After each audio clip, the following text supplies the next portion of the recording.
Do sauny. Do sauny. Do sauny, tak, do sauny.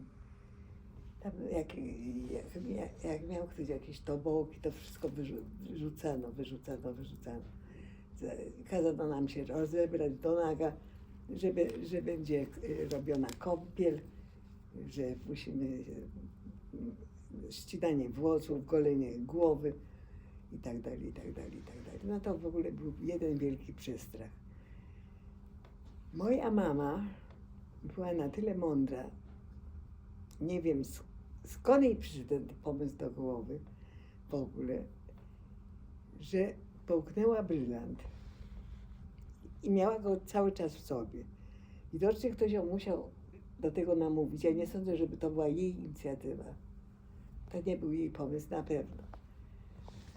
No ale przyszedł moment taki, kiedy ona z siebie, nie wiem w jaki sposób, jak ona to zrobi, no wiadomo w jaki, ale ja nie byłam tego świadkiem. W każdym razie mama miała gdzieś zameldowany ten brylant i były bez przerwy,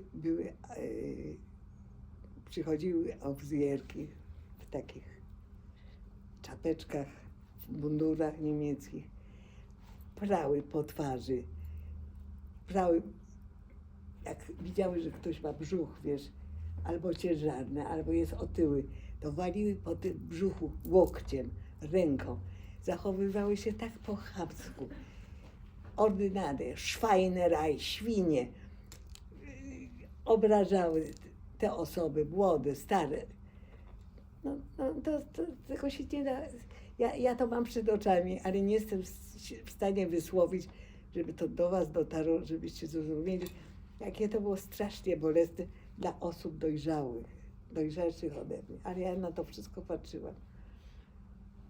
No i przyszedł taki moment, że mnie odstawiono do krematorium. Była selekcja. Była selekcja. Była selekcja po prostu, tak. No, ponieważ ja byłam drobna, mała, chuda. Bo poczekaj, to może powiem, bo No, powiedz ty. znaczy nie, to ty to opowiesz, tylko ja jakby naświetlę wam kontekst, bo jest tak, że właśnie te Żydówki Schindlera przyjeżdżają do Brzezinki, czyli do Birkenau, są skoszerowane w jednym baraku, nie muszą iść do pracy. To była jedna rzecz, która była jakby dobra dla nich, tak, bo to jest październik, koniec października, listopad, zimno, mróz, ciapa, tak.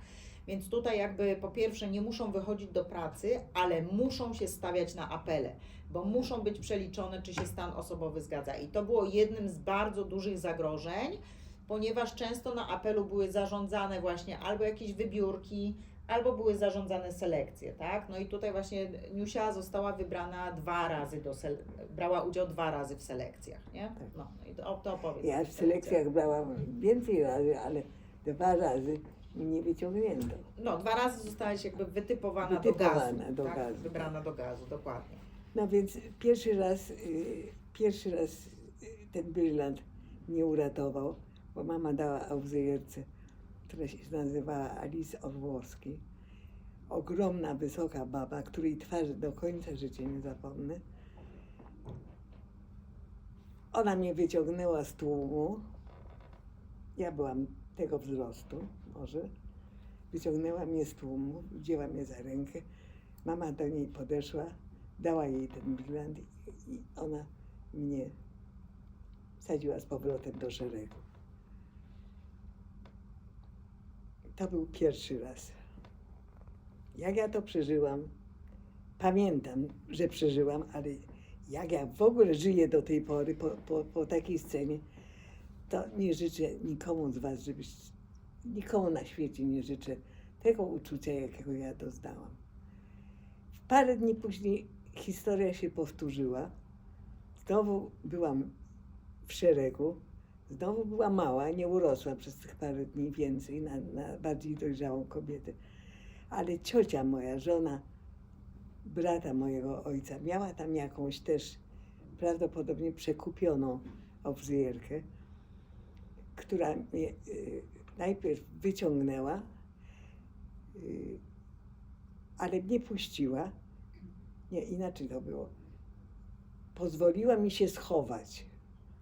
I schowano mnie w piecu węglowym, takim jakie bywały w starych łazienkach, który naturalnie był wygaszony.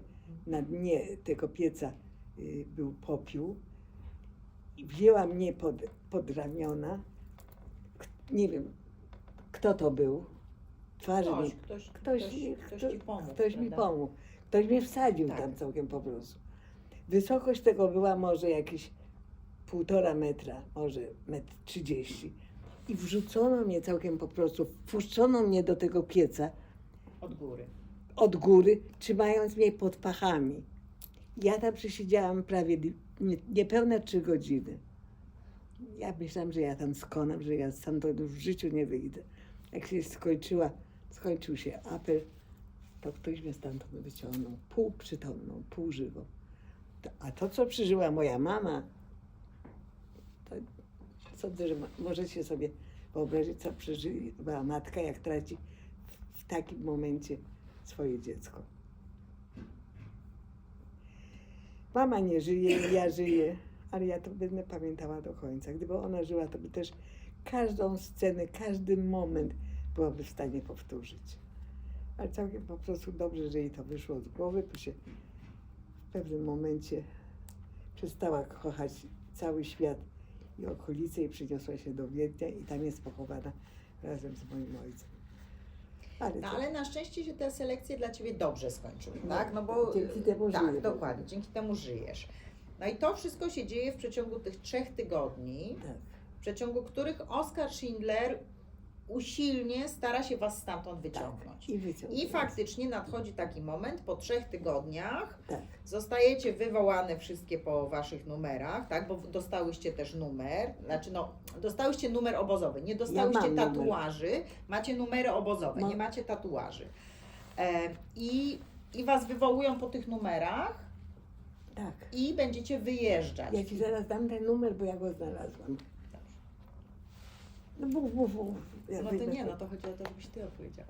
Nie, No ale będzie, no to dobrze, no to ja Wam mów, opowiem a ja- taką inną bo historię, która się dzieje w międzyczasie. No bo opowiedz, jest taki moment, że faktycznie te Żydówki Schindlera są zbierane wszystkie, już ich nie ma niestety tych 300, tak, tylko jest mniej.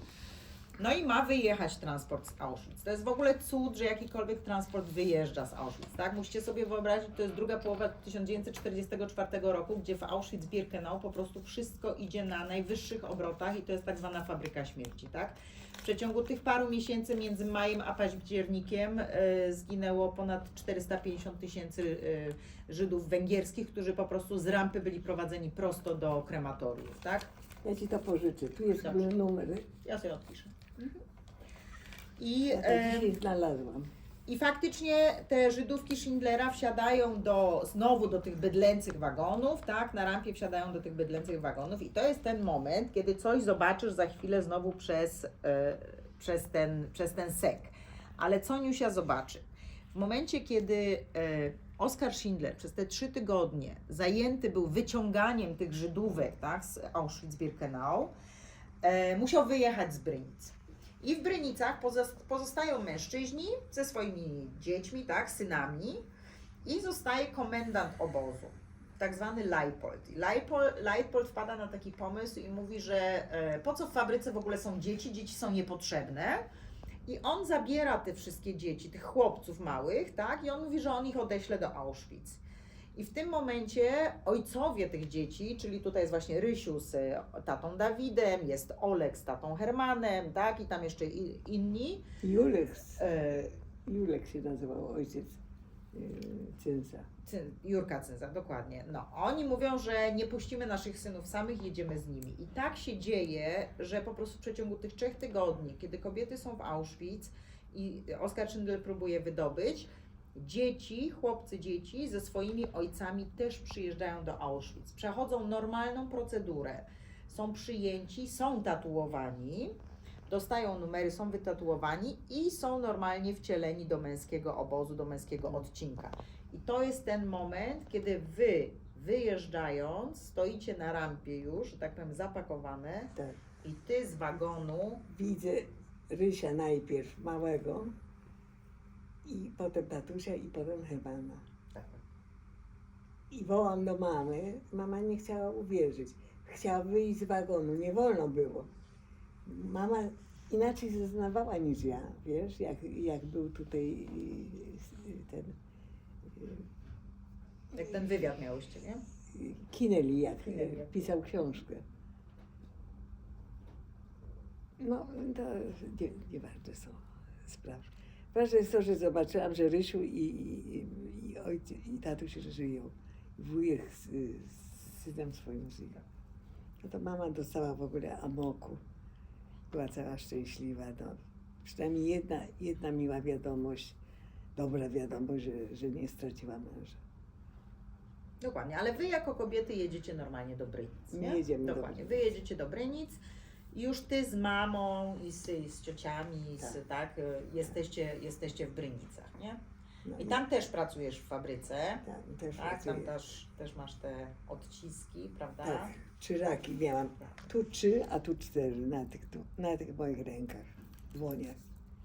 A jak zobaczył to Schindler, to mnie pogłaskał i kazał mi natychmiast odejść od tej maszyny. Bo ja pracowałam przy takiej szlifierce, gdzie lała się oliwa z wodą. Oliwa z wodą tworzy mleczko, biały płyn. Olej połączony z wodą robi się biały płyn. Dla mnie to jest... Nie znam się zbyt dobrze na chemii. I ja płukałam te buksy, to były takie metalowe części do samolotów. I cały czas moczyłam te ręce w tej oliwie. I dlatego miałam te 3 raki. Jak on to zobaczył, to mnie pogłaskał tu po ramieniu i kazał mi odejść od tej maszyny. No to mi się samo musiało goić, bo tam przecież nikt mi nie dał żadnej maści, opatrunku. Z czasem mi się to wygoiło, o dziwo, i nie ma nawet śladu, że miałam to. No i tam z mamą doczekałyście też wyzwolenia, tak? I tam doczekałyśmy wyzwolenia. No jeszcze, poczekaj, bo jeszcze był ten moment, bo to jest może akurat w twoim przypadku ważne. W październiku Oskar Schindler miał urodziny Tak. i zostałaś jest moja wytypowana. To jest twoja to jest główna moja- rola życiowa. Główna rola życiowa filmowa.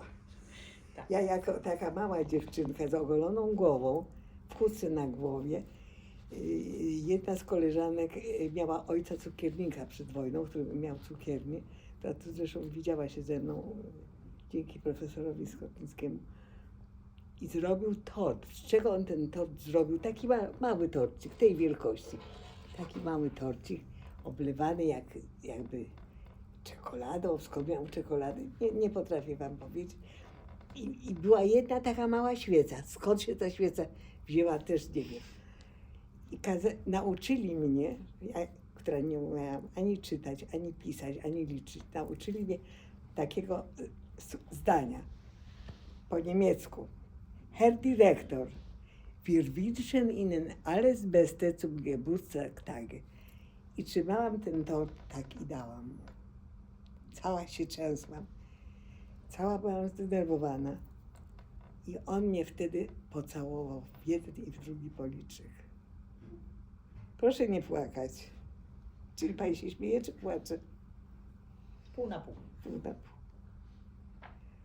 I to jest też scena ujęta w filmie, tak? W filmie jest taka scena, kiedy podchodzą 2 dziewczynki, jedna taka mniejsza, a druga taka starsza, właśnie z tym tortem. Ten tort był zrobiony, słuchajcie, z czarnego chleba, z resztek po prostu czarnego chleba. Żydzi zbierali tam z tych swoich racji przez parę dni, tak? Ten właśnie piekarz upiekł to. No i ta mniejsza dziewczynka, która tam jest w filmie przedstawiona, to jest Niusia. Tak. To była To jest oryginalna postać. Niusia. I Dokładnie. dlatego mnie tak męczą tyle lat. Mam za swoje. A pan się śmieje. Ze mnie? Nie. Podziwiam też. Podziwiam. Ja wiem, czy to jest godne podziwu.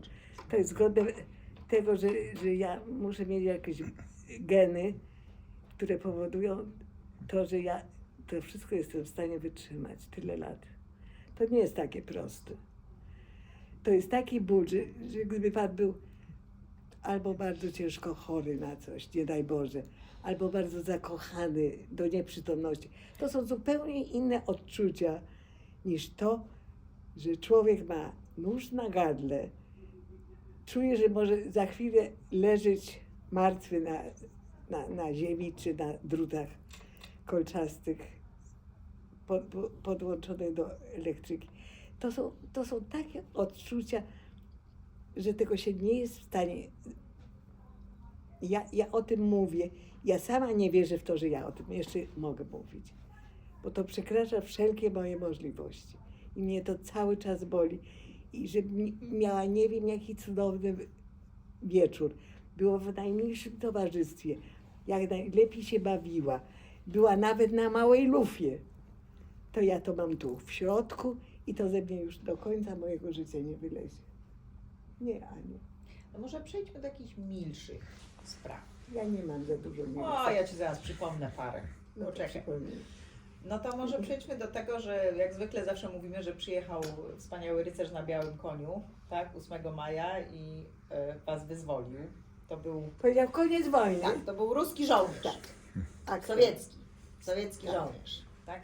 aktor, który Tak. już też nie żyje, zdaje się. Ale no nie mówimy o filmie, mówimy jakby w życiu rzeczywistym, prawda? No i No wszyscy- przyjechał, tak. I co z tego? Co mam zrobić dalej? Gdzie mam iść?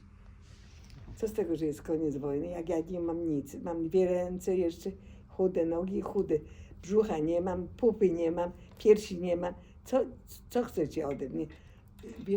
To całe to bractwo, które jest sfotografowane w filmie, zbaraniało.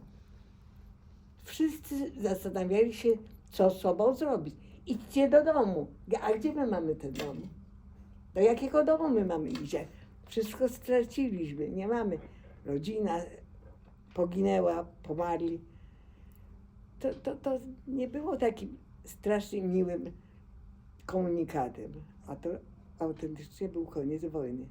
Niemcy się rozpieszli, uciekli, powyjeżdżali. Zresztą Schindler też wyjechał. Musiał uciekać, bo bali się, że jak Niemcy wejdą i zobaczą, że on jest Niemcem i zajmuje się garstką, to dużo ludzi też zeszło. Nie wytrzymali tego. Znaczy chodziło o to przede wszystkim, że jak Sowieci wejdą, tak? I tak. spotkają Niemca, to obojętne, czy on był zły, czy dobry, Tak, po to prostu w tym momencie załatwią. byłby zbrodniarzem wojennym i Schindler musiał uciekać. I w tym filmie jest bardzo dużo... Ale to poczekaj, do filmu jeszcze dojdziemy. Opowiedz najpierw, jak z mamą wróciłyście do Krakowa. No wróciłyśmy do Krakowa po 3 tygodniach chyba, czy po 2. Też jakimiś środkami. Ja już nie bardzo pamiętam. Wiesz, jakimi samochodami, zaczepialiśmy jakieś samochody, które przyjeżdżały, widziały takie nędzne istoty furmankami. To było podobne do tej ucieczki. To było bardzo podobne. Może nie takie, wiesz, bolesne, bo wiedzieliśmy, że jesteśmy wolni. Wiesz, ta garstka ludzi, szliśmy w parę osób, nie znając się zupełnie. No i tak. No ale nie było Rysia, tak? Wróciłaś ty z mamą, natomiast nie miałyście żadnych informacji właśnie Miałyśmy o Rysiu, informację, czy tam o że tacie. tatusia, miałyśmy informację parę tygodni po wojnie, że widziano tatusia, że pani nas zaczepiła mamę jak pod pocztą. Wysiadałyśmy z tramwaju, podeszła do katoliczka, taka blondynka, pamiętam jej twarz. Jakaś mamy znajoma i mówi: Reginko, no chciałam ci powiedzieć, że Dolek nie żyje, że twój mąż nie żyje. Mama mało nie zemdlała mi na ulicy. Widzieli go martwego, ktoś mi mówił, że go załatwili Niemcy. Ja myślałam, że moja mama już zupełnie zwariuje. Ledwo ją doprowadziłam do domu. Mama była nieprzytomna przez kilka dni, w ogóle nie wiedziała, jak się nazywa. Myślałam, że zwariowała, że ją będę musiała dać do szpitala. Znaczy nie ja, tylko osoby ode mnie starsze, które były tam. Ale na szczęście okazało się inaczej. Okazało prawda? się, myśmy wrócili do Krakowa w maju. Właściwie chyba koniec maja. Koniec Dobra, maja. to prawda. A tatuś wrócił chyba z początkiem lipca. Tak. A w międzyczasie jeszcze odnalazłyście Odnalazłyśmy Rysia, bo nam powiedziano, że przy ulicy Długiej w Krakowie jest taki dom dziecka i tam się lekarze i inne persony jakieś, nie wiem jakie, zajmują garstką dzieci, które zostały uratowane przez Rosjan. Tak, to poczekaj, Tak. to zrób tu przerwę na chwilę, to ja tutaj dopowiem, bo w momencie, kiedy mężczyźni i te dzieci właśnie przyjechali do Auschwitz, no to już było powiedzmy koniec 1944 roku i za chwilę w styczniu było wyzwolenie. I teraz tata Niusi poszedł z początkiem stycznia w tak zwanym Marszu Śmierci. Więźniowie byli pędzeni na Śląsk, do Wodzisławia Śląskiego, tak? Tam wsiadali właśnie w takie otwarte węglarki i byli wywożeni w głąb Rzeszy. I właśnie tata Niusi tak samo musiał iść w tym Marszu Śmierci i został wywieziony do Mauthausen. I w momencie, kiedy wojna się skończyła, on z tego Mauthausen został wyzwolony, no i właśnie wracał z powrotem do domu. Natomiast Rysiu jako dziecko, który miał wtedy 5 lat, tak? On jest z maja 1939, tak? Ma 5 lat. Był niezdolny do pójścia w ogóle w tym marszu, więc dzieci zostały, no część została rozstrzelana, a część została po prostu już zostawiona w obozie w Birkenau, w tak zwanym baraku dziecięcym. I Rysiu jest jednym z uratowanych 767 dzieci, które zostały wyzwolone właśnie przez Sowietów w Auschwitz. I jak Sowieci przyjechali, to nagrywali takie propagandowe, wyzwoleńcze, krótkie filmy, tak? I wyście na tym filmie go widziały, bo byłyście w kinie. Na czym? Mamą. Pamiętasz? Biały Murzyn. Mi się bardzo podoba to. Na Białym Murzynie byli. W kinie Wolność. Tak. Siedzimy z mamą w kinie i nagle jest kronika filmowa. I ja rozpoznaję Rysia i drę się na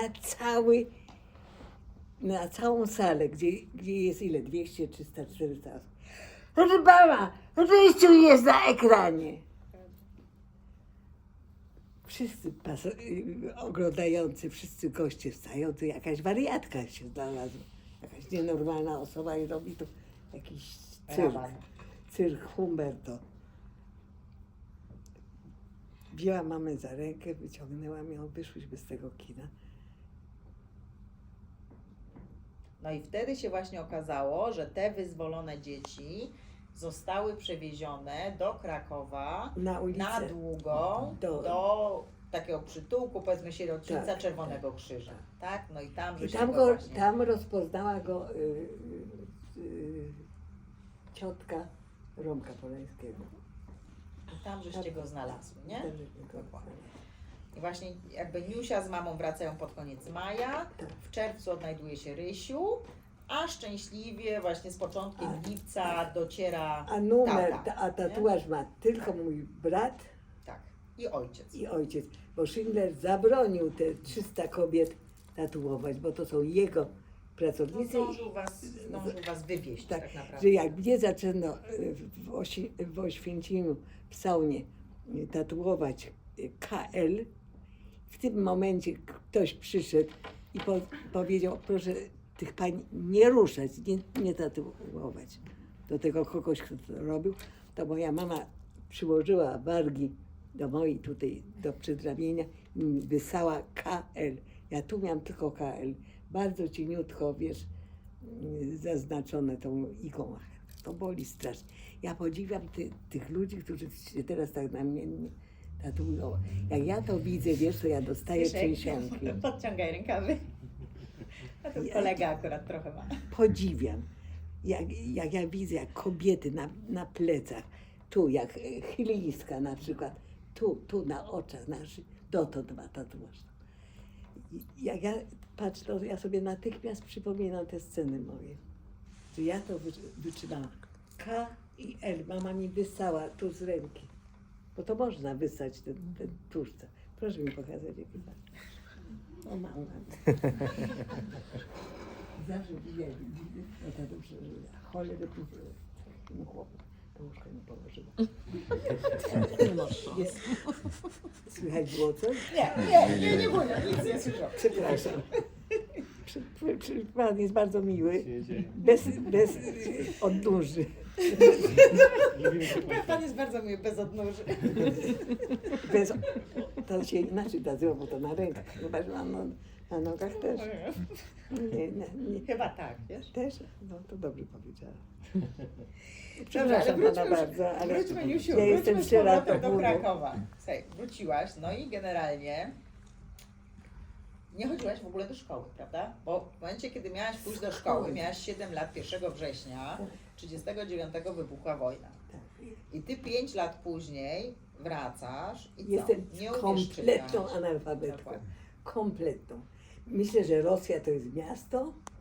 Bo widziałam, że z Rosji przyjechali nasi oswobodziciele, że Rosja to jest miasto. Myślałam, jak się czyta, ja się podpisać nie umiałam, nic kompletnie. Nem tu do Madziaru. I robiłaś szkołę. I robiłam po 3 lekcje, miałam Klasy. po 2-3 klasy, miałam korepetytorów. Rodzice moi ciężkie pieniądze wydali na to, żeby ja się nauczyła czegokolwiek. Skończyło się na mojej tak zwanej małej maturze. Byłam bardzo zdolna, ale miałam marzenia swoje już po wojnie, bo po wojnie się przestało mówić o wojnie. Był taki okres, że w ogóle temat tabu. Nie było w ogóle mowy o tym, żeby ktokolwiek wspominał swoje przeżycia. Tak jakby się wszyscy ci ludzie umówili, wiesz, dali ze sobą prywatnie. Nie było dyskusji na ten temat. No i ja zaczęłam o pewnych rzeczach marzyć. Mianowicie, ponieważ pochodzę z bardzo muzykalnej rodziny, więc chciałam zostać tancerką. Ja, chuda, ważąca 24 kg, a mama 36. Jak wróciły z Auschwitz. Tak, jak wrócili. Z po wojnie, Brynic, z Brynic, po wojnie. tak. Ja byłam tak strasznie chuda. Był taki Wójcikiewicz, miał szkołę na Tomasza w Krakowie. Ja się do tej szkoły poprosiłam rodziców, żeby mnie zapisali. Oprócz tych lekcji prywatnych, które udzielali tych lekcji prywatnych miałam chyba przez 5-6 godzin dziennie. No a wolny czas chciałam poświęcić dla swojego hobby. I czego się czepiałam, to ćwiczyłam i jeszcze bardziej chudłam. Bo bez przerwy te nogi mi chodziły wszerz, wzdłuż i w poprzek i ręce i tańczyłam i tańczyłam. I nie mogłam przestać tańczyć. Tak chciałam zostać tancerką. Tatuś powiedział, nie córeczko, tancerką to ty nie będziesz, bo jesteś za szczupła, za wątła i ty zejdziesz z tego łezpa dołu po wojnie. Ja mówię, jak nie pozwalacie, to trudno, to coś innego będę robić. No. I I zostałam w Polsce. kosmetyczką. No najpierw zostałaś kosmetyczką. Najpierw poznałam mojego męża. Najpierw zostałam kosmetyczką, No potem właśnie. poznałam swojego męża. No powiedz, gdzie poznałaś swojego męża? Mam I w jaki sposób? Tak, oni już są duzi, już mogą usłyszeć. Mogą. Poznałam mojego męża. Mojego męża znałam z widzenia. Uwielbiałam chodzić do Imki krakowskiej na Krowodrze. Tu nikt z Krakowa. Nie. Tutaj pierwszy rząd masz z Krakowa. Państwo jesteście, wiecie, gdzie jest Imka. Tak. I tam chodziliśmy na dancingi w każdy piątek, sobotę. Dancingi to takie stare dyskoteki. Tam mogła wejść dziewczyna, nikt ją nie zaczepiał, nikt ją nie obrzucał jakimiś świńskimi epitetami. Nie bała się niczego. I ja tam chodziłam z takimi siostrami, które się nazywały Wodeckie. Nie wiem, co się z nimi stało. To były 2 siostry. To były bliźniaczki. I chodziłam tam i miałam bardzo dużo partnerów, ponieważ bardzo dobrze tańczyłam. Grała orkiestra, śpiewała koleżanka moja. No ale Tadeusza nie poznałaś w Imce. Nie, ale go znałam z widzenia. Z widzenia, wiesz, tak w locie ptaka. I przyjechała z Katowic moja koleżanka, Halinka, i poszłyśmy do Teatru Starego na jakiś spektakl, już nie wiem jaki. I postanowiłyśmy zjeść jakąś kolację, ponieważ wtedy można było jeszcze samemu wejść do nocnego lokalu, to była godzina 10, więc myśmy z Halinką poszły zjeść jakąś kolację. I usiadłyśmy sobie przy stoliku W w Feniksie. Feniksie. To już była, to nie był dancing taki popołudniowy, tylko to już była Dancing wieczorny. wieczór. I w pewnym momencie podchodzi do mnie bardzo przystojny pan i pyta, i prosi mnie do tańca. Ja mówię, przepraszam bardzo, ale ja nie jestem sama. Halinka mówi, idziesz, taki ładny chłopak, idziesz. No to idziesz, to ja wzięłam i wstałam. No i zaczynamy tańczyć, tam padają jakieś słowa, i w pewnym momencie ja czuję, proszę zatkać uszy w tym momencie, ja czuję, że mój mąż się do mnie tak przyciska, tak mnie przytula do siebie, że mówię, proszę pana, ja pana bardzo przepraszam, ale ja nie jestem wycieraczką. I od tego się zaczęło. To było 75 lat temu. Jesteśmy do tej pory razem. A widzieliście coś podobnego? No co mam zrobić? No taka już jestem. Dobrze, że jeszcze jestem kontaktowa, że jeszcze jestem, nie mówię do mojego męża, proszę pana, bo wszystko by się mogło zdarzyć, że nie mam tak zwanej sklerozy, bo moja córeczka mówiła na sklerozę. Mojej mamy i mojej babci mówiła skleroza, bo nie umiała inaczej powiedzieć. Nie mam jeszcze sklerozy. Ania na mnie czasami krzyczy, że coś mówię od rzeczy, ale rzadko krzyczy na mnie. Rzadko. Ale czasami obfurkasz mnie. Czasami Bardzo trzeba. dobrze. Bardzo dobrze robisz. No i jestem z tym moim mężem, który jest też bardzo chory. Zrobił się z niego kabłok, ma chory kręgosłup, upadł, ja upadłam, oblał się zupą pomidorową, przyszedł sąsiad. Jakby mu żona nie kazała tej zupy do lodówki chować, to by się nie oblał. Ja mu nic nie kazuję. Mnie nie było w domu. Nie byłam w domu, przepraszam, ale wtedy on jest porządnie, wie, że to musi być tak, a nie tak. Ja mu mówię, nie myj tej szklanki, mamy dwie panie, które się nami opiekują, to on musi umyć szklankę. On jest taki uparty teraz, że jest nie do wytrzymania, naprawdę już. Nie mogę sobie z nim poradzić, no, ale z tym jestem tyle lat. I Ale tak wygląda. powiedz mi jeszcze, wiesz co, no bo tutaj jakby... ile lat pracowałaś w zawodzie? 54 lata albo 5. Ale Poszła w na międzyczasie wydarzyło się też coś ważnego, prawda? Bo w międzyczasie, to co już zaczęłaś opowiadać, byłyście na wywiadzie do książki, tak? W latach 80. Thomas Keneally, australijski pisarz, tak? Usłyszał o tej historii i napisał książkę. Napisał książkę Beverly Hills. Tak, napisał książkę. Dzięki Poltkowi Pfefferberg.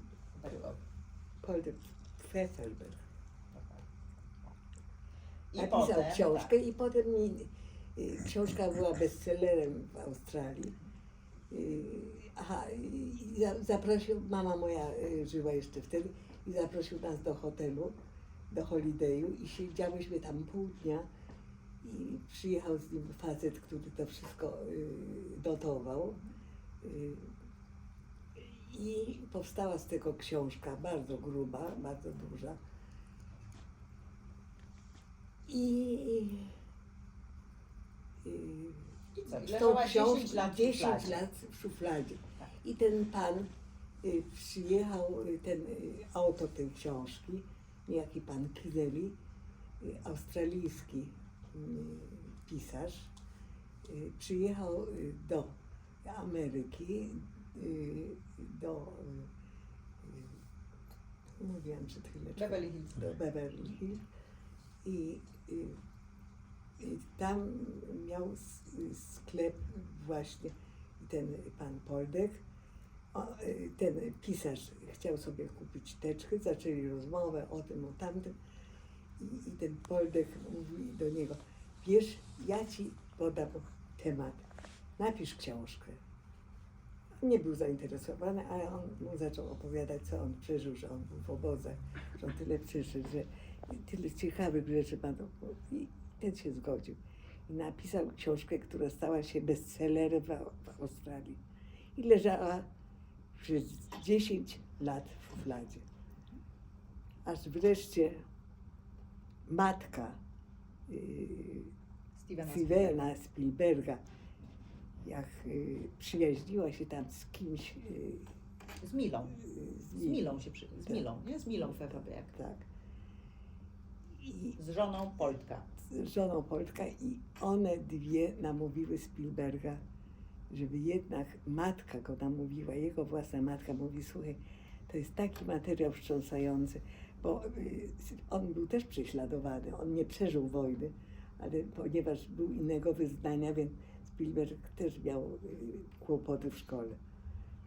I po 10 latach od chwili powstania książki 3 scenarzystów się wzięło za tą książkę i żaden mu nie odpowiadał. Jeden z tych 3 mu odpowiadał. Jakiś Jugosławianin. tak. On napisał scenariusz. I on się zdecydował. W ogóle film miał być kręcony w Pradze. On poznał dziennikarza, niejakiego pana Palowskiego, który pracował w Kronice Krakowskiej. I on był jego, pojechał do Rysia, ten pan Palowski. Potem się skontaktował, nie wiem jakim sposobem, ze Spielbergiem. I Spielberg zadecydował, że będzie kręcił w Pradze film. Ten go namówił, żeby nie kręcił w Pradze, tylko żeby kręcił w Krakowie i tam, gdzie potrzeba. I tak, fabrykę jedną zrobił w Olkuszu, Płaszów zrobił w Libanie, tutaj, w Kamieniołomie Liban. Tak, zrobił Płaszów, Libana. Libana. No i kręcił bardzo dużo scen w Krakowie. I bardzo dużo ludzi, statystów, była cała masa z Krakowa. To opowiedz, jak to się stało, jak pierwszy, znaczy nie jak to się stało, ale jak to było, jak spotkałaś pierwszy raz Spielberga? Jak wysłałaś Tadeusza do sanatorium? Tadeusz był wysyłany przez szpital kolejowy, ponieważ mój mąż z zawodu jest lekarzem, radiologiem i przysługiwało mu raz w porze zimowej jechać na tydzień na koszt szpitala, ponieważ pracował pod promieniami. Przez 40 lat pracował w szpitalu kolejowym. I to był właśnie ten czas. Jak Tadeusz pojechał do tak. sanatorium, I a ty do mnie miałaś wolne. A ja miałam, no tak, byłam wolna. Zadzwonił do mnie Franek Palowski i mówi, słuchaj, ja mam do ciebie sprawę. Przyszedł do mnie i mi powiedział, o co chodzi. Jest tutaj reżyser i chce cię koniecznie poznać. Ja się poszłam odszczelić. Coiffurę zrobiłam sobie niestydzienie. Wyprostowałam wszystkie moje loczki, które mam naturalne. Ubrałam się w piękną, białą kurtkę futrzaną. Zrobiłam sobie najpiękniejszy makijaż swojego świata. Franek po mnie przyszedł, wsiedliśmy do tramwaju, przyjeżdżamy pod Bagatelę, idziemy do rynku. Ja się patrzę, a w rynku stoi może 8-10 motocykli z przyczepami i aktorzy ubrani w niemieckie mundury. Jak ja go szarpnęłam. Mówię, w tej chwili stąd idę, żebyś mnie zabił, to ja tam nie pójdę dalej.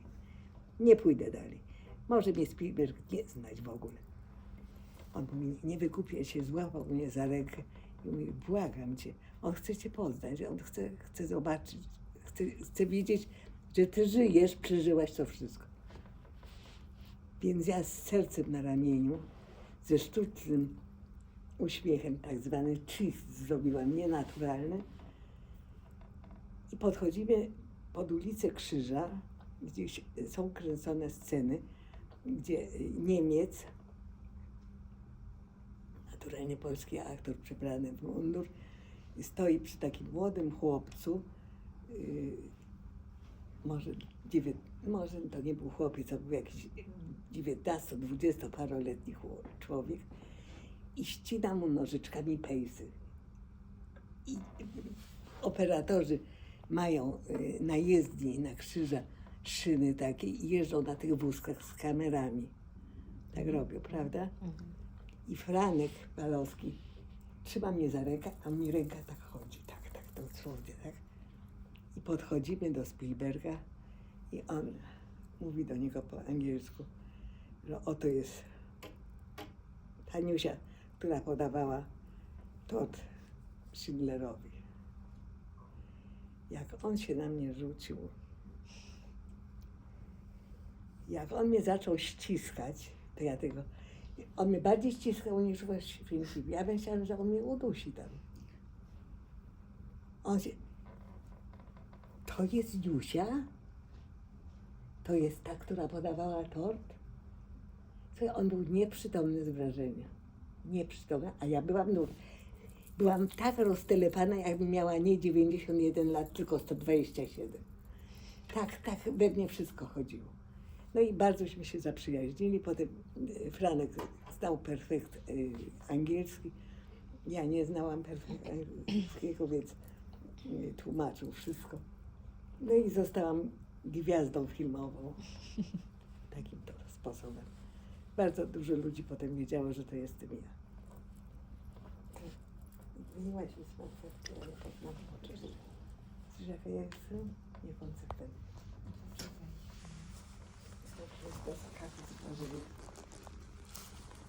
Nikt mi tak robił.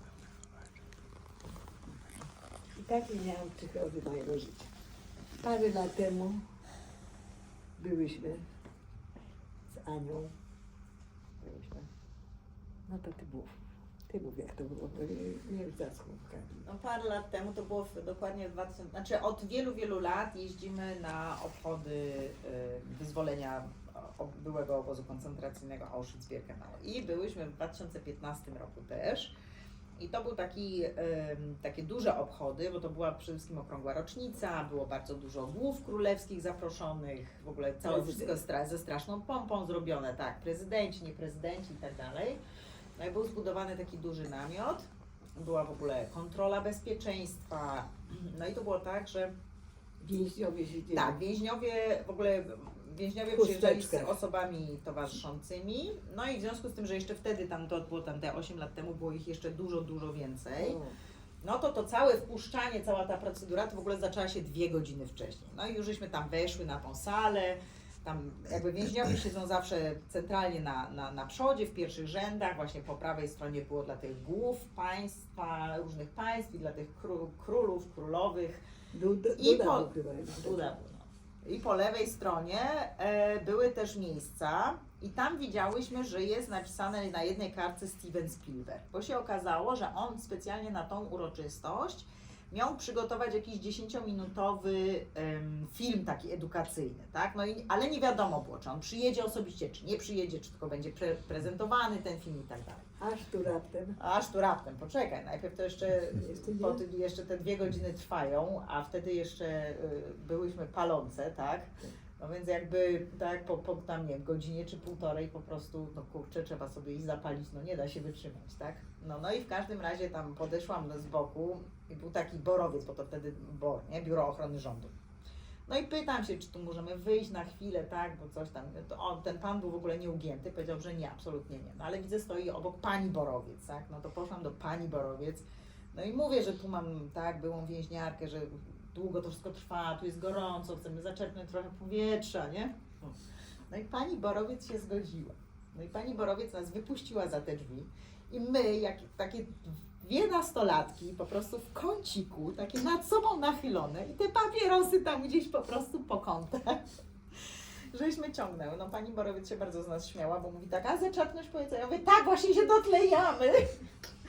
No ale w każdym razie zrobił się wielki szum, kazali nam tam wracać, tak? No i wracamy na salę i się okazuje, że z drugiej strony widać po prostu ktoś idzie, a wkoło tego kogoś po prostu taka chmara fotografów, jakichś dziennikarzy i tak dalej. No więc się okazało, że idzie Steven Spielberg. I co Aniusia wtedy zrobiła? Ja muszę do niego, tak? No i po prostu łap mnie za rękę i lecimy.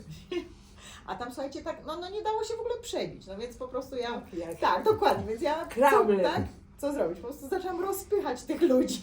Ja mówię, to przepraszam, tu idzie, tak, była więźniarka. No i faktycznie doszłyśmy do samego Stevena Spielberga. Rozpoznał Niusię od razu, nie? Od razu, pomimo tego, że minęło tam nie? 20 lat w zasadzie, dokładnie, to od razu Niusię rozpoznał. No, tam chwilę porozmawiali. No wiesz, ja nie znam angielskiego. To było Wiem, że proste. nie znasz angielskiego, bo w momencie, kiedy Steven Spielberg zaczął coś mówić, a ja jestem tłumaczem języka niemieckiego, to Nisia powiedziała, chodź tu tłumacz. Tak? Więc to było następne wyzwanie. Na szczęście Nie, no, był to small talk, więc jakby tak, how are you? I, Ale więc żeśmy to ogarnęli. ja tego nie mogłam też, nie docierało do mnie, że ja mogłam go tam spotkać po paru dobrych latach, nie widzę. To zrobił kawał dobrej roboty, z tym, że muszę Państwu powiedzieć, że film jest tak absolutnie hollywoodzki. Tam jest bardzo dużo scen takich, które nie miały miejsca w ogóle. Tak, historia z tym brylantem jest zupełnie inaczej pokazana. Wiele scen jest, że Spielberg płacze, Oskar Schindler. że Schindler płacze w samochodzie, jak się wojna kończy. On nie płakał. On nie był do tego stworzony.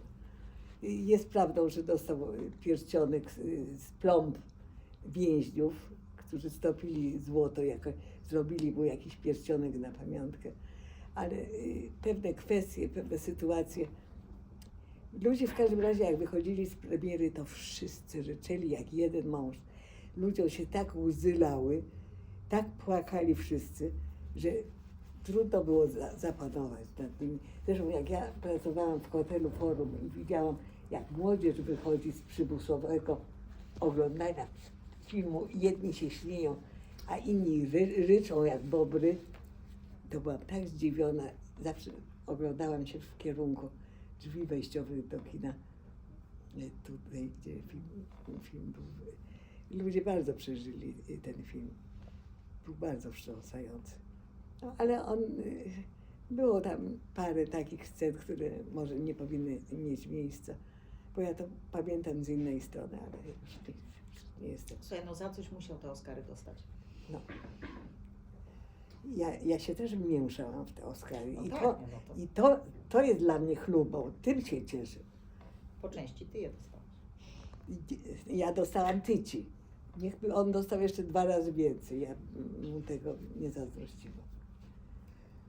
Wolałam tego nie przeżywać i nie mieć Oscara. Tak się zgadza.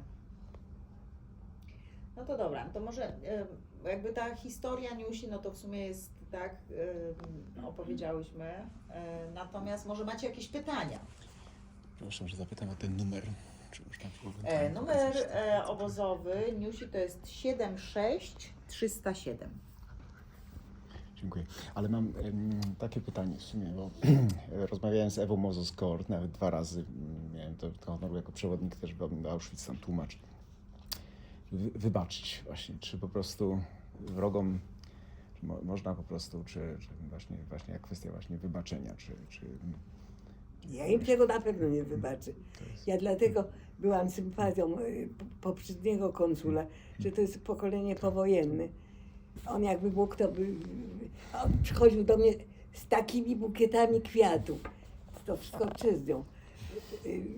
On odwiedzał mnie w domu. On był szalenie miły dla mojego męża. On nas zapraszał. Myśmy kilkakrotnie tam byli. Jak była jakakolwiek uroczystość, to nie mogła się obejść bez nas. On był dla mnie taki serdeczny, taki miły. To nie był hitlerowiec. On mógł mieć dziesiątki tysięcy wad. On mógł być dla ciebie niedobry, ale to nie był typ hitlerowca. Mam rację? Mam rację? Byłaś jego Znaczy, no prawą tobie ręką. chodzi przede wszystkim o to, że po prostu jakby nie wybaczasz tamtemu pokoleniu, Tak, tak? tak. Ale to pokolenie, z którym się Zupełnie teraz jest spotykasz, inne. tak, z młodzieżą niemiecką, no bo Niusia przede wszystkim spotyka się z młodzieżą niemiecką, tak? No to jest zupełnie inne pokolenie po prostu. Zupełnie inne pokolenie. Jak reaguje młodzież niemiecka na tę opowieść? Raz się zdarzyło, że jedno dziecko spało jakieś, bo widocznie było zmęczone chodzeniem.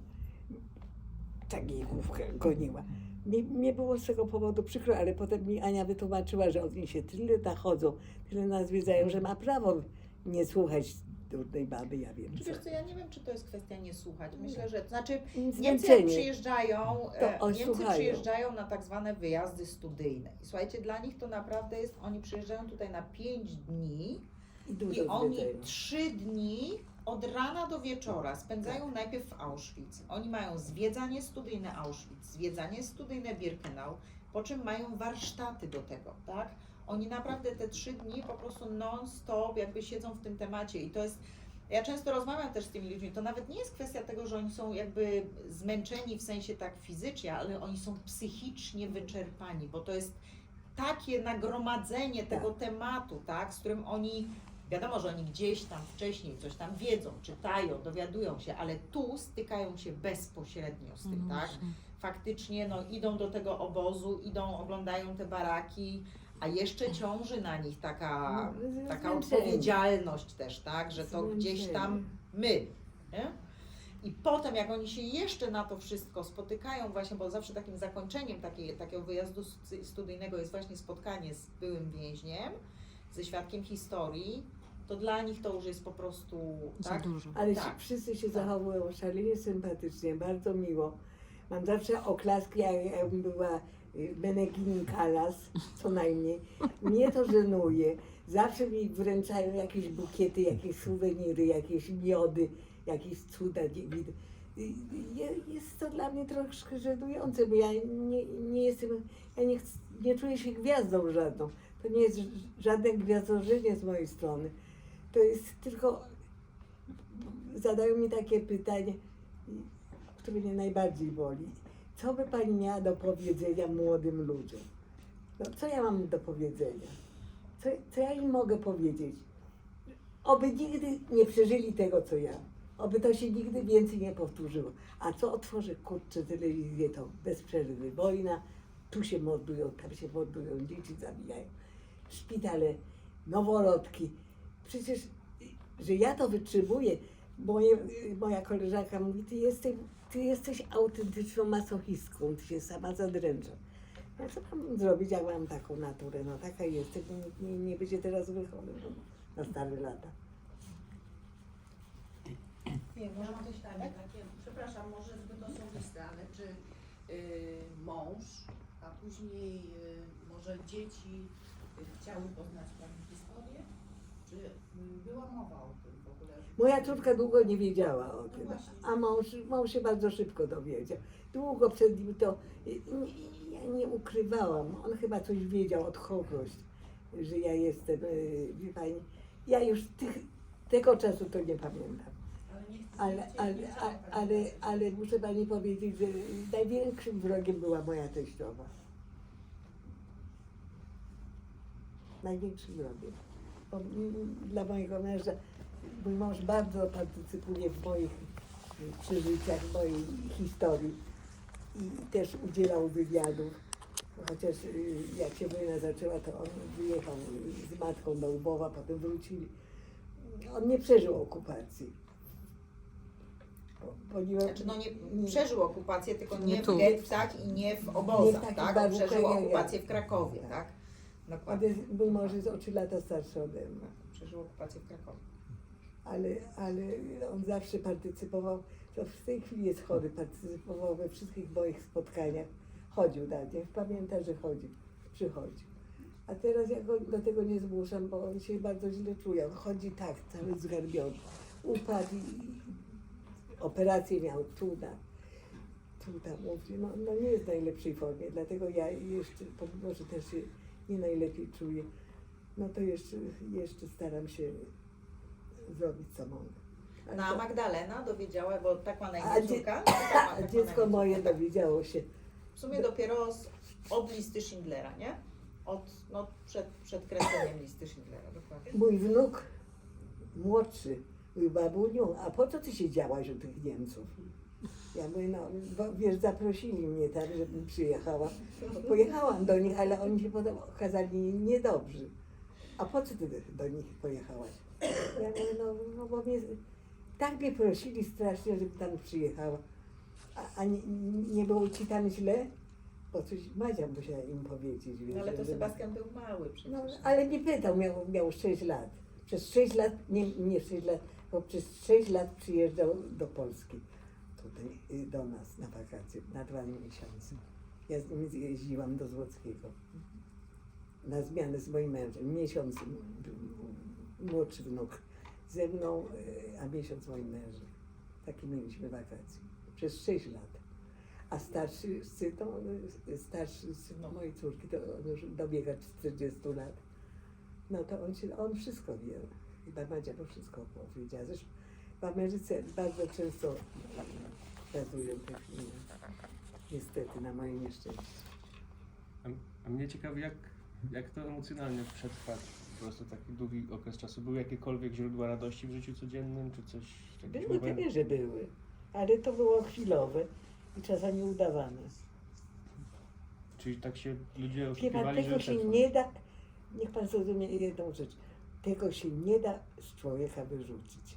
Jak panu ktoś zrobi taką krzywdę, ktoś pana pobił, będzie pan to pamiętał tylko przez 1,5 roku, będzie pan to pamiętał do końca życia, że ktoś pana niewinnie pobił po twarzy, po ciele, po nogach, po rękach, po brzuchu, po wszystkim. Pamiętałby pan to, czy zapomniałby pan o tym? Pamiętam, ale wtedy jak to się dzieje, to czemu jedni się już, w sensie już nie wytrzymują, a inni jednak mają dalej do końca tą walkę? Podejrzewam, że to jest może w pewnym sensie genetyczne. Że to jest genetyczne. I moje dziecko bardzo przeżywa, bardzo mnie przed wieloma sprawami ostrzega, a potrafiło mnie opuścić i bardzo dobrze, bo dzieci się nie ma dla siebie. Wyszła za mąż, była z mężem przez 14 lat, ma 2 dzieci i rozeszli się. Jest sama teraz i ma 2 dorosłych synów, żonatych. Jest babcią, moja córka jest babcią, a my z moim mężem jesteśmy pradziadkami.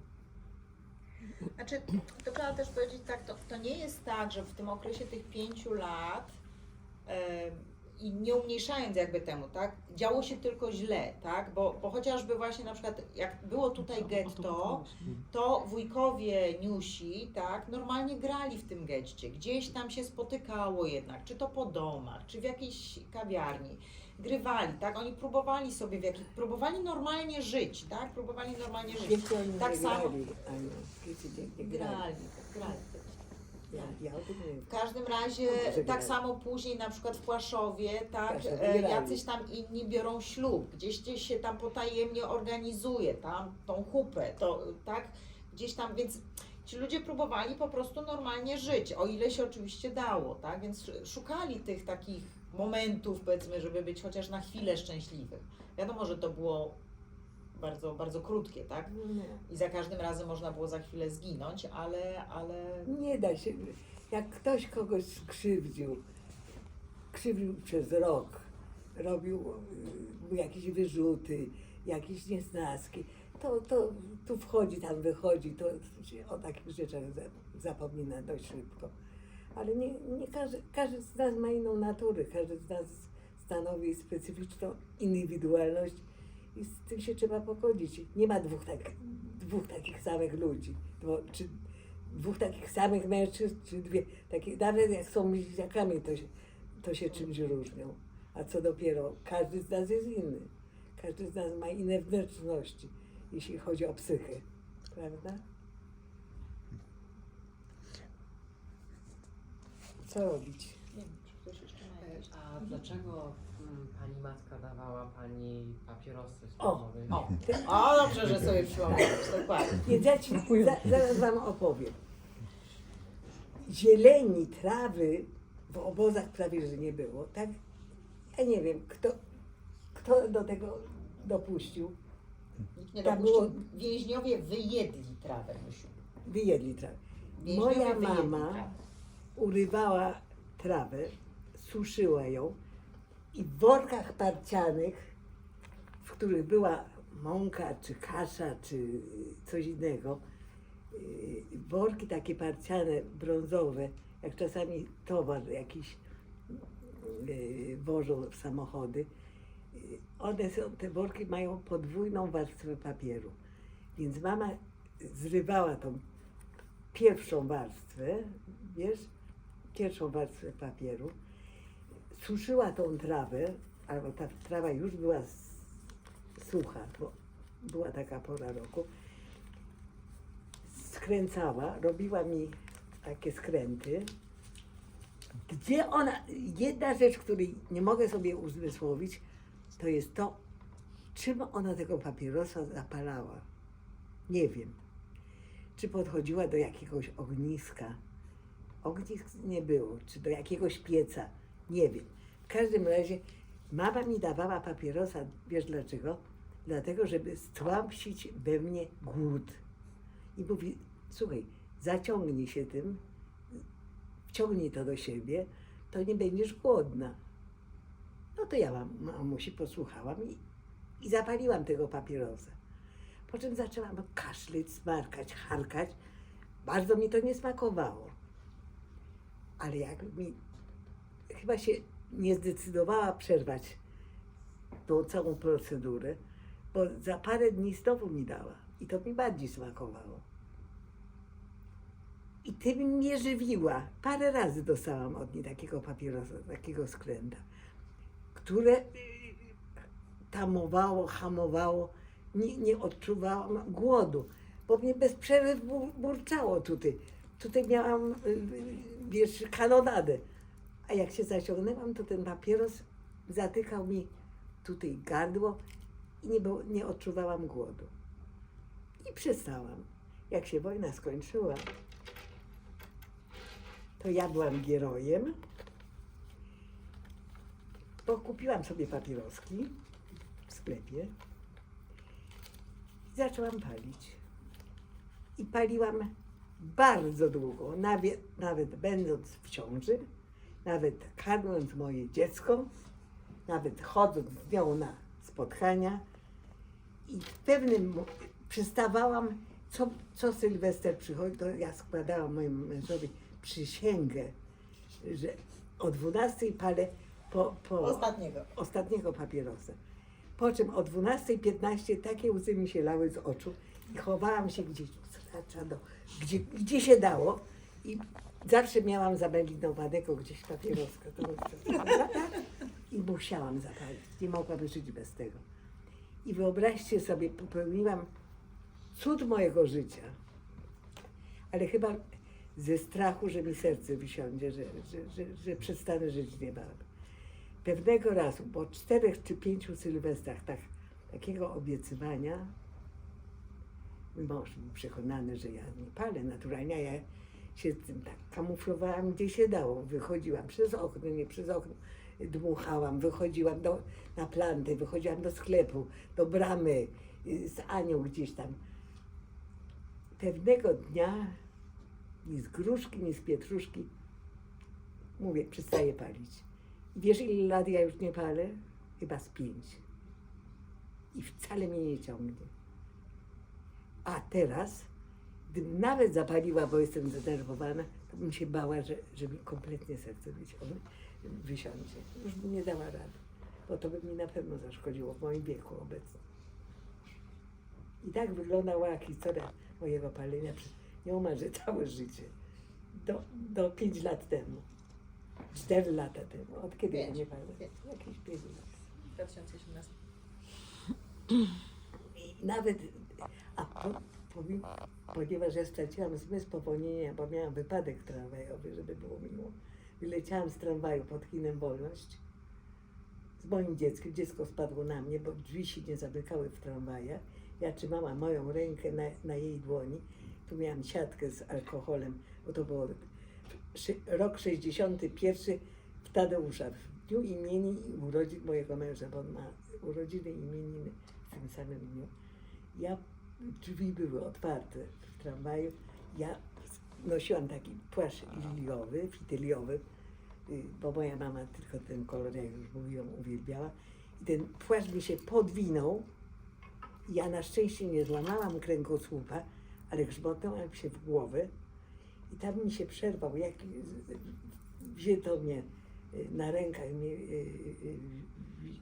wzięli jacyś ludzie do kina Wolność, na ławkę mnie położyli, zadzwonili po pogotowie i lekarz stwierdził, że mi się przerwało jakieś więzadło tutaj w nosie. Ja w pierwszym momencie sobie nie zdawałam sprawy z tego, że ja nie czuję, ale potem doszłam do wniosku, że ja nie mam węchu kompletnie. I leżałam na pogotowiu 3 dni i potem poszłam do lekarza i lekarz powiedział, proszę pani, pani już nie odzyska zmysłu powonienia, bo tam zostało przerwane jakieś więzadło, które siedzi tam i dzięki temu ma się węch. I ja odczuwam tylko smakowo kwaśne, słodkie, gorzkie. Pieprzne, pieprz. I, no to pieprz to ja mam problemy z językiem. Myślałam, że mam raka języka, ale nie mam jeszcze. Mąż mojej pacjentki zmarł na raka języka, ja byłam podrażona. Nie mogę jeść ostrych rzeczy, bo mnie język No ale strasznie nie masz. szczypie. Nie mam. Jeszcze mam takie, przepraszam, pytanie. Czy Julisza Madricza udało się Ci spotkać, czy gdzieś tak jakoś coś się z tym Madriczem? Ty dzwoniłeś do Ja mnie. dzwoniłam do ciebie. I ja go nie znałam. On mnie Znaczy, nie no znał. Juliusa Madricza w ogóle nie spotkałaś, Nie, nie? Bo nie spotkałam. dokładnie. Natomiast tak samo jak Miu się nie spotkała nigdy więcej po wojnie Oskara Schindlera. W przeciwieństwie do moich Dokładnie. rodziców. Rodzice spotkali Oskara Mam Schindlera. piękne zdjęcie na Grinzingu w Wiedniu. Moją mamusię, mojego tatusia i Oskara Schindlera. Oni się bardzo. Poza tym moja ciocia, czyli żona wujka Hermana, była wielką miłością Schindlera. Wiesz o tym? Wiedziałeś? Kolejno. Tak. A kiedy to było? Kiedy się spotkali rodzice z Po wojnie. Schindlerem? Ale ile po wojnie mniej więcej? No, dobrych parę lat. Parę Siedem- lat. Początek lat 70., bo oni w 68 wyjechali, nie? Tak. Jakoś tak 68 wyjechali i początek lat 70. Właśnie w Wiedniu, nie? Bo Aha. rodzice Niusi wyjechali do Wiednia. Do Wiednia, no w 68 Tak, to wiadomo. i tam mieszkali już do końca życia i tam są też pochowani. I w zeszłym roku właśnie ulubiony Niusi konsul sprezentował jej na urodziny prezent i Jaki? dał nam konsularną limuzynę Soj, z kierowcą. z kierowcą, cudownym. Dokładnie. I pojechaliśmy na 4 dni do Wiednia. Do hotelu z wiktem i z opierunkiem, ze wszystkiego. Pojechaliśmy na cmentarz. Jak ja się z nim właśnie żegnałam, odwiedziliśmy. jak ja się z nim żegnałam na tym żegnanym wieczorze, na którym byliśmy, Także tak mu powiedziałam, panie konsulu, tego to ja panu do końca nie. Zrobił pan najpiękniejszy prezent mojego życia, że ja mogłabym się znaleźć nad grobem moich rodziców jeszcze raz. Ostatni raz. I na Grinzingu byliśmy właśnie też, nie? Tam na górze byliśmy właśnie, żebyśmy Tak, tak tak. śladami Oskara Schindlera i śladami rodziców. I potem wracałyśmy, niby miałyśmy jechać prosto z powrotem do Krakowa, ale żeśmy pojechali właśnie przez Świtawy i przez Brynicę. Byliśmy tam w tym miejscu, gdzie jest ten budynek starej fabryki. On jest co Ale- prawda opuszczony, on jest Ale- ogrodzony. Ale Tam ma nie być, ma nic, ma dokładnie. być tam rekonstrukcja. Tak, ma być rekonstrukcja. No, Może ale jeszcze coś, nie weszłyśmy do środka, tylko przeszłyśmy obok i jeszcze już się zapytał jakiegoś pana, tak, co się znajduje w tym budynku, on powiedział, że nie wie. że nie wie, dokładnie. Tak. No i taka jest historia z 1001 nocy. Życzę wam z całego serca, żebyście inne bajki słuchali, oglądali, czytali, bo to nie była bajka, to była rzeczywistość, okrutna rzeczywistość. I żebyście wy w żadnym wypadku, w żadnym przypadku nigdy nie przeżyli okupacji przez nikogo stosowanej. Czy to będą Niemcy, czy to będą Hondurasi, czy to będą Araby, czy to będą z Pernambuco, żebyście nigdy nie byli zniewoleni, bo to jest największa tragedia, największy dramat świata. Być zniewolonym i nie móc być sobą. Chodzić zawszonym, chodzić głodnym, chodzić brudnym, nie móc wychować dziecka, 1, 2, 5, 10. Wojna to jest straszna rzecz. Zwłaszcza ta, którą ja przeżyłam. I to by było na tyle, moi mili. Jeszcze by było na tyle. Ktoś by chciał coś jeszcze wiedzieć, to jestem do dysproporcji. A czy można by sobie zrobić z panią zdjęcie? Ze mną? A Tak, jest pan znaczy, zo- a jest pan zdjęcie jak zobaczy? najbardziej, tylko mamy jedną prośbę, żeby nie wrzucać na żadne